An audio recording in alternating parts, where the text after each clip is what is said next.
Giuseppe Tartini, il violinista delle nazioni, e cosa ci fa con un violoncello? Ma aveva un amico, un grandissimo amico con cui ha condiviso la formazione nei primi anni della giovinezza, vari concerti, e sono stati a Praga insieme, e questo è Antonio Vandini, che è questo grandissimo violoncellista. Tartini alla fine della sua vita scrive in una lettera: con Vandini sono 50 anni di onorata amicizia. Amicizia, hanno fatto viaggi insieme. E poi hanno suonato per quasi 50 anni alla Cappella del Santo a Padova, dove ci troviamo. In realtà ci troviamo nella biblioteca antoniana. Nella biblioteca biblioteca. Dove si trova questo manoscritto emozionante del concerto in La maggiore di Giuseppe Tartini.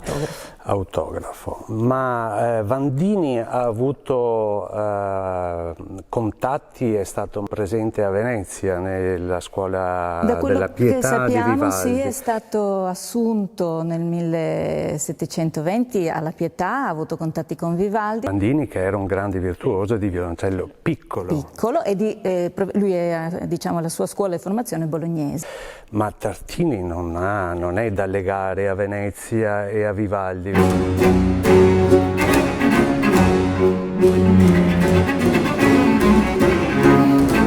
Tartini è un'altra personalità. Era un autodidatta praticamente. Un autodidatta. Lui sicuramente gli anni della sua fuga ad Assisi sono stati gli anni in cui ha suonato il violino, si è formato, ha sviluppato un suo modo originale anche di eseguire.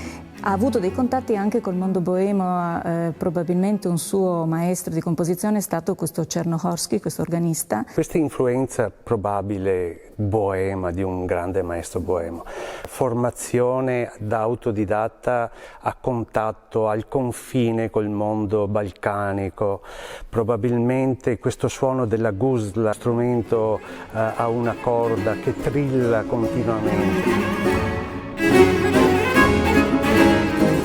Non possono essere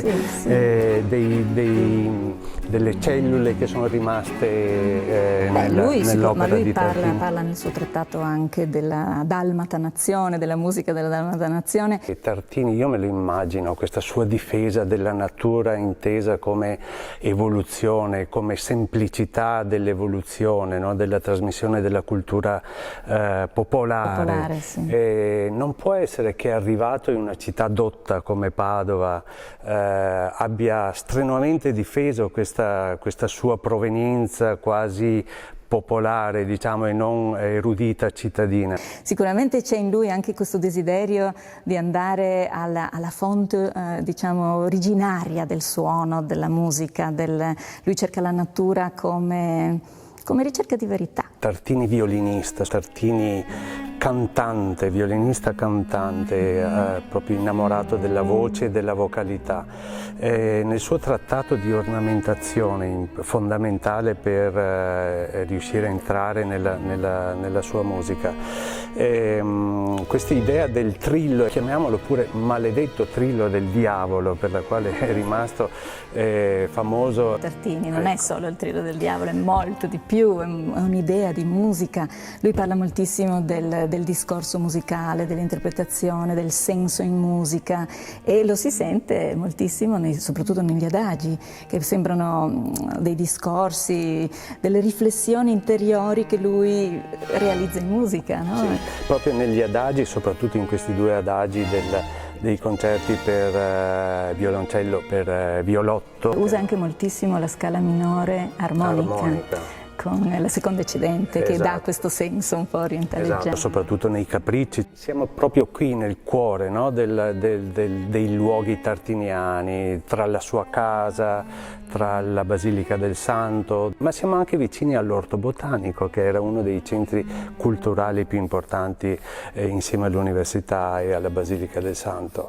Forse questa natura che cita continuamente può essere stata alimentata da questa vicinanza di grandi studiosi. Sicuramente lui ha avuto contatti con il mondo universitario padovano, per esempio un suo allievo Michele Stratico, che lui cita molto, che è stato molto vicino, era fratello del fisico Simone Simone Stratico, che era un famosissimo fisico docente all'università, quindi sicuramente il contatto con gli intellettuali anche di alto livello padovani. Sarebbe interessante esplorare questa idea del rapporto con la natura botanica. È stato un grandissimo artista, compositore, violinista europeo. Ma lui è anche proprio un rappresentante di questa idea del cosmopolitismo settecentesco, no? Questa idea delle nazioni che arrivavano da lui, studenti di diverse nazionalità, anche di diverse religioni insomma, protestanti, e lui li accoglieva per quello che erano, una visione molto aperta, molto profonda, molto interessante. Salutiamo Tartini attraverso i mappamondi, attraverso